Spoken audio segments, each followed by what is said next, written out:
रवींद्र जडेजा राजस्थानमध्ये, संजू सॅमसन चेन्नईमध्ये. हो, हे खरंच आहे. IPL हिस्ट्रीचा सगळ्यात मोठा ट्रेड होतोय. हे खरंच आहे का? की फक्त खोट्या बातम्या व्हायरल होत आहे? चला या व्हिडिओमध्ये सगळं काही जाणून घेऊया या ट्रेडबद्दल. रवींद्र जडेजा 2012 पासून CSK कडून खेळतोय आणि आता तो 2026 मध्ये राजस्थानकडून खेळणार. ती राजस्थान जिच्याकडून जडेजाने IPL करिअरची सुरुवात केली होती. 2008 साली जडेजा राजस्थानकडून खेळला आणि आता पुन्हा एकदा 2026 मध्ये आपल्या जुन्या टीमकडून खेळणार आहे, म्हणजे राजस्थान रॉयल्सकडून खेळणार आहे.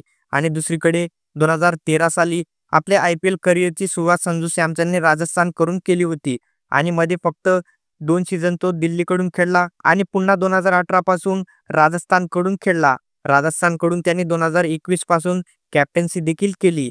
तो आता 2026च्या IPL साठी CSK कडून खेळणार आहे. पण हे खरंच होणार आहे का?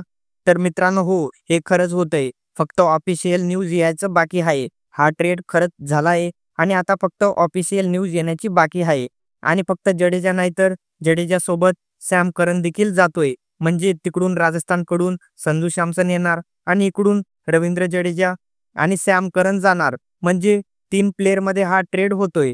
राजस्थानने आधी जडेजासोबत पती राणाला सांगितले होते, परंतु CSKचा पती राणा हा मेन बॉलर आहे आणि त्यांनी त्याला देण्यासाठी नकार केला आहे. पण हे नक्की आहे, जडेजा आणि संजू सॅमसनमध्ये ट्रेड हा कन्फर्म आहे. फक्त ऑफिशियल होण्याचं बाकी आहे. तर तुम्हाला काय वाटतं, हा ट्रेड व्हायला पाहिजे का नको? एकदा कमेंट करून नक्की सांगा. आणि असेच IPL बद्दल नवनवीन अपडेट पाहण्यासाठी आपल्याला सबस्क्राईब करून घ्या. भावांनो, मराठी माणूस आहे, त्यामुळे सबस्क्राईब करा आणि आपल्या मराठी माणसांना प्लीज सपोर्ट करा.